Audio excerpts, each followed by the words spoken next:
All right. And let's start with how long have you two been married? We've been married 18 years. 18 years. And Ruth told me it was an arranged marriage. So talk to me about what happened 18 years ago. Where were you living and what went into it? I was in Lahore, Pakistan, and he was visiting from the States. So he was a fellow in Michigan, an oncology fellow. Yeah, I was just finishing my training and just come, to visit my family in the spring vacations. And Back home in Pakistan? Back home to Pakistan. That's so right. our families know each other, but we had never met before. Our families know each other really well. And usually, like when he would travel back to Pakistan, that was the time that his mother would then, show him certain proposals. So that's how it works. So he would there's like almost like a list. And then, it's like, oh, so these are eligible, suitable girls that you can consider. So I wasn't on his list. I had been coming No. for the 2 or 3 years, ever since I got my residency. My mom was trying to hook me up, but each time I would escape, So I thought this time I would, come back to the States free again. But, I guess I laid eyes on her and that was it. So if you weren't on the list, then how did you two end up meeting? Well, his aunt, she is a friend of my mom. So his aunt told his mother that Aisha is now old enough to get married. So consider Aisha, why don't you go and meet them? And then his mom called my mom and they came over for tea. That's like the traditional way of doing it. And the formal interviews had been concluded. So this was just added on at the last time. For him, yeah. Yes. So his formal interview of other girls. Because I know here in the US, it's not typical per se. And how do you think, though, having this marriage, arranged marriage, because there was still choice in the matter. It wasn't like you two are getting forced to marry, start a life. There was choice. And you two did go out on a few dates? We didn't go out. No, that would be kind of frowned upon. I think it with a chaperone, maybe. So no, we would just call it love at first sight. It was kind of leap of faith too. Our families knew each other very well. So, the backgrounds were fairly similar and compatible. Values are the same. Values were the same. And then, the schools that we had gone to, we were in the same city. Same social circle. So we kind of knew, had a fair idea. But beyond that, I do feel that it's, hit and miss even after you date for a while. The statistics are not that great here in the US either, So I guess that if there is a fair amount of, compatibility that has been kind of pre-screened or pre-arranged, and then, you have your choice. So I did come for dinner, a couple of days later. Yeah. Yes. That's when, it was finalized by the parents and us that, okay, so let's go ahead and get married. So then they came over for dinner. But yeah, it was very quick. So how long between seeing each other for the first time until your wedding day? We were officially married a week later. But it's called the nikah. So it's like a ceremony and it's like a paper marriage. And then you have a reception. So the reception was 8-9 months later. And we had our nikah, which is you're officially husband and wife. So if you want to then break up the relationship, then you actually have to go through divorce. So that's the process that our families chose. That they're not going to break up. They better not break up. And so, yeah. And then we got married. The reception was 8-9 months later. Got it. And 18 years, children as well, 2 children, correct? 3. So we have a 16-year-old daughter and we have a 13-year-old son and we have a 6-month-old son. What's the secret to maintaining, the love, the relationship, and, continuing this together?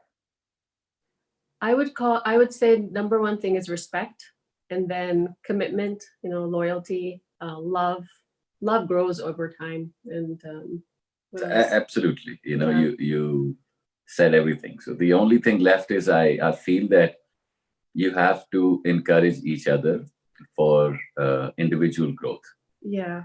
Help each other grow. Help each other. Obviously, the happiness of the couple is tied to each other, so the goals need to be aligned. Yeah.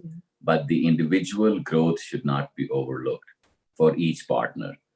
And I think that's where the real happiness comes in, that you don't necessarily have to give up something that you really truly want to do or want to be Just because you're married. Yeah. just because you're married. So, and I mean, that is tough. You both the couples, you have to, sacrifice for each other. Compromise. And that lends to the strength of the relationship. So basically, I mean, like when I saw him, I had a crush on him. He was like this handsome man, and he went to all, like, that's all I knew about him. I liked his family, and he went was so all the criteria were fulfilled. So I had a crush on him, and then over time, it became love. And then as you grow up and you understand what love really means. So it takes time. That's why I don't, whether you date or not, I think it just takes time to really get to know the person, a lifetime, really. So would you encourage arranged marriages? I would think that it should be a balance, arranged marriage is basically your friends, family telling you, hey, this is a nice person you should consider. I think your friends and family know you maybe even sometimes better than you know yourself. So I think that's a good prospect to start with. And then, like you said, that perhaps maybe like go out or get to know the person a little bit if you just don't know anything about them. So I think it's a balance that we should all work with. That is correct. I think arranged is not forced or obligated. Yeah. Like we see in the movies that, you just show up and your parents tell you, go sit there and you're going to get married. That I don't agree with. You have to spend your life together. So, I had, my parents or my mom had like pre-screened, like I said, the last 2-3 years. So I had, met and, gone and to the, meet the parents and the families quite a few times. So I had a fair idea that, what I'm getting into. And then, I mean, unless there is really a deal breaker, you have to work towards the relationship. So yes, I think that a little bit of pre-screening or compatibility does help, although, it can be argued both ways. Yeah. I don't think you should be limited to just having arranged marriage, but suggestion by loved ones, parents who know us, sometimes a lot better than we know ourselves at a younger age, I think does help. Yeah, because I think that if you like fall in love and you're really young, then you just, how they say love is blind, so you can't see the weaknesses or anything of the person. So I think it helps when you have your loved ones kind of watching out for you. Yeah. And suggesting. And you both are from Pakistan? Yes. Is that typical arranged marriage? It is typical there. So now I think I would say it's 50-50 now. Yeah, it's changing a lot. But it's still considered typical in Pakistan, India. Okay. And would you want to go about the same process for your children? Like I said, the balance. So, so we'll like suggest prospects to them that we think may be a good match, but ultimately it's their decision if they want to go ahead with it or not. We just want them to be happy. And it was your decision in the end, right? I mean, yes, for us it was very quick. Yes. So, and also I think for our children, they are a little different from us because they're born and raised here. So their background or temperament may not necessarily match up with someone who grew up in Pakistan, you know. So those factors have to be, I think, acknowledged. And I think just being close to your children and kind of, you know, Suggesting. yeah, I mean, taking their input is the key. Got it. Anything you would like to add? It is Valentine's Day, just about. What's the secret to a successful marriage, and any tips? You go ahead. So again, I would say that, you know, the love and respect each and every day, just not the Valentine's Day, you know, would be ideal. And, you know, cultivating the friendship, and again, you know, cherishing each other's individual growth and being part of it. Yes, I think that we should just, you know, you should move in the same direction as a couple, but you should have your own independent dreams and ambitions as Mhm. well, and each should support the other. So that's how I think that once you're like dependent on the other, or you know, then resentment builds. So you should pursue your own passions and goals, and the other partner should be supportive. So that's number one. And then of course, respect, love, loyalty, commitment. And when you, Children. Children. and after you two were married, when did you come to the U.S.? 2003. So yeah, so I had been here since 99. yeah. Okay. So I was already doing my training. So once we got married, then, you know, after about 8 months or so, then she I came over. So 2003. So I had just done 2 years of college, and so like we were talking about being supportive. So he, you know, I finished my undergrad after school. I had my children during school. Then I went to law school and graduate school, and he was supportive throughout. And then, you know, and now I'm pursuing my career as a healthcare attorney here in town.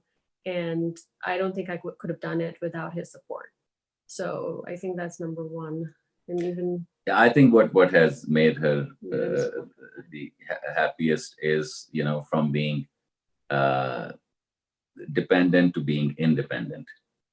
Yeah. And then, you know, she has reciprocated that support in a significant way. As soon as she was done, you know, with all her training, she put her career on hold.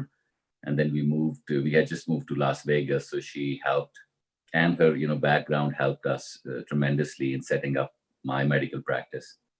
And what- she was part of it for about 4 or 5 years. And then, And what do you, if you don't mind me asking, what do you both do? So I'm an attorney. I do healthcare. I practice in the healthcare arena, and he's a medical oncologist. Got it. Okay. Is there anything else you'd like to add, or feel like we haven't touched upon? oh, I think it's great to be, you know, The opportunity to represent. represent, Yeah, thank you. Absolutely. And Yeah. I know you said you moved, Raja, you said you were here you were already here since 1999, but then what year were you two married? I know you said 18 years. So 2003. Okay, so you moved here shortly after to be with him. Yeah. Okay. Was it a couple weeks after getting married, or months? So in Okay. April of 2002, we had the Nikah. you know, the nikah. It's like equivalent of going to the court and getting married here. Yeah. And then the reception was in January of 2003. So that's, and then, you know, a week or 10 days after that reception, which I had traveled to Pakistan for, we both flew back. Okay. Between though April and January, were you two, I guess, separated, doing distance, or knowing Yeah. that you were betrothed? Yes, it was what do we call long distance Long relationship? distance. Yeah. So I was in Pakistan and he was in the States, and so we were just getting to know each other through phone or through email. Or that back then there was like chat rooms, I guess, MSN chat. It was a good time. Yeah. So we were just, you know, it's like cautiously getting to know each other. But I think it was really after getting married, like after the reception, moving in with him, that's when our relationship really started. Got it. So, Perfect. Thank you so much for sharing all of this with me. I really appreciate it. Of course.